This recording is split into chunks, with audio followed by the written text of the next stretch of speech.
BJP ഏറ്റവും അധികം പ്രതീക്ഷ വയ്ക്കുന്ന തൃശൂരിൽ പ്രധാനമന്ത്രി തന്നെ നേരിട്ടെത്തി തെരഞ്ഞെടുപ്പിന് ഒരുങ്ങുകയാണ്. നാളെ ഉച്ചയ്ക്ക് 2 മണിയോടെ കുട്ടനല്ലൂർ കോളേജ് ഹെലിപ്പാഡിൽ പ്രധാനമന്ത്രി വന്നിറങ്ങും. ശേഷം സ്വരാജ് റൗണ്ടിൽ റോഡ് ഷോ. ജില്ലാ ആശുപത്രി പരിസരം മുതൽ നായ്ക്കനാൽ പരിസരം വരെ 1.5 കിലോമീറ്റർ പ്രവർത്തകരെ അഭിവാദ്യം ചെയ്ത് പ്രധാനമന്ത്രി നടക്കും. കനത്ത സുരക്ഷയാണ് തൃശൂരിൽ ഒരുക്കിയിരിക്കുന്നത്.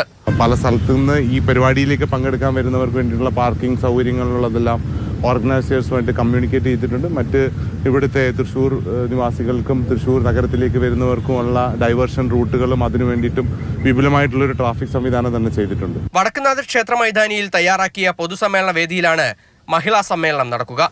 2 ലക്ഷം വനിതകൾ സംഗമത്തിൽ പങ്കെടുക്കുമെന്ന് ബി.ജെ.പി നേതാക്കൾ അറിയിച്ചു. ഈ 2 പ്രോഗ്രാമുകളും ബി.ജെ.പിയെ സംബന്ധിച്ചിടത്തോളം വലിയ ബഹുജന പങ്കാളിത്തത്തോടു കൂടിയിട്ടാണ് ഞങ്ങൾ അത് സംഘടിപ്പിച്ചിട്ടുള്ളത്.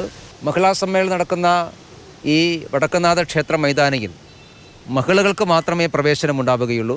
ഏതാണ്ട് 2 ലക്ഷത്തോളം വരുന്ന പാർട്ടി പ്രവർത്തകന്മാരും അനുഭാവികളും റോഡ് ഷോയിലാണ് സംബന്ധിക്കുക.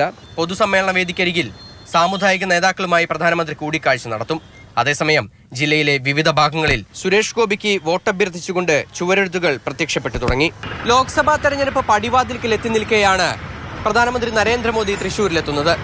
പരമാവധി പ്രവർത്തകരെ പങ്കെടുപ്പിച്ചുകൊണ്ട് ഇതൊരു ശക്തിപ്രകടനമാക്കാൻ കൂടി ബി.ജെ.പി നേതാക്കൾ കണക്കുകൂട്ടുന്നു.